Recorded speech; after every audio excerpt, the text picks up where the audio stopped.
வங்கத்தில் ஓடி வரும் நீரின் மிகையால் மையத்து நாடுகளில் பயிர் செய்வோம் என்று சொல்கிறான். இந்தியா ஒன்றாக இருப்பது இயற்கையானது என்று சொல்லவில்லை.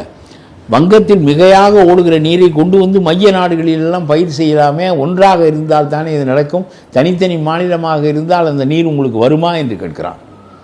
ஆகவே அவன் வைக்கின்ற முக்கிய காரணமே நீர் பங்கீடு நடக்கும். அது நடக்கவில்லை. இன்றைக்கு வரையிலும் நடக்க விடாமல் ஒரு நதிநீர் கொள்கையை உருவாக்குவதற்கு 75 ஆண்டுகளாக தேசிய கட்சிகளில் எவனுக்கும் மூளை இல்லை. 75 ஆண்டுகளாகிறது. ஒரு கண்மாயில் 200 ஏக்கர் நிலம் இருக்கிறது, ஒரு கம்மாய் இருக்கிறது.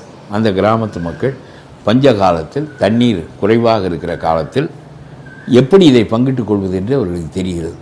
சண்டை இல்லாமல் பங்கிட்டுக் கொள்கிறார்கள். அவன் எப்படி தீர்மானிப்பான் தெரியுமா? 1 ஏக்கருக்கு தான் தண்ணீர் பாயும். மொத்தம் 50 குடிகள் இருக்கிறோம். 50 குடிகளுக்கு சொந்தமான நிலம் இருக்கிறது. 50 குடிகள் 50 ஏக்கருக்கு தான் தண்ணீர் இருக்கிறது என்றால் ஒரு குடிக்கு 1 ஏக்கர் தான். 10 ஏக்கர் வைத்திருக்கிறவனுக்கு 1 ஏக்கர் தான். 1 ஏக்கர் வைத்திருக்கிறவனுக்கும் 1 ஏக்கர். 1 ஏக்கர் தான் அவனுக்கு மொத்த நிலம் என்றால் 1 ஏக்கர். அரை ஏக்கர் என்றால் அரை ஏக்கர் முழுமையாக கிடைக்கும்.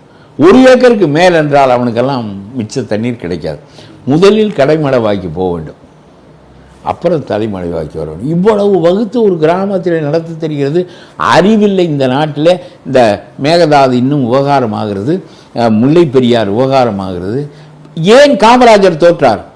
இந்தி தேசிய மொழியாகக்கூடாது என்று தெரியவில்லை. அயல் மாநிலத்துக்கு நம்முடைய இடங்களை கொடுத்து விட்டால் நம்முடைய வளங்கள் பறிபோய்விடும் என்பது தெரியவில்லை.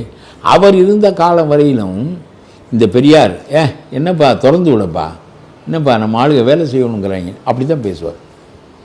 அவங்களும் பெரிய ஆள் காமராஜர், எல்லாரும் காங்கிரஸ் முதலமைச்சர்கள். இப்போ நடக்கலையே.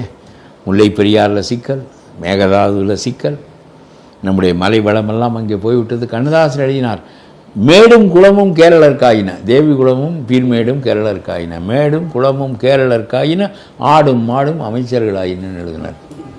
அன்றைய அமைச்சர்களை கண்ணதாசன் ஆடும் மாடும் அமைச்சர்களாயினன்னு எழுதினார்.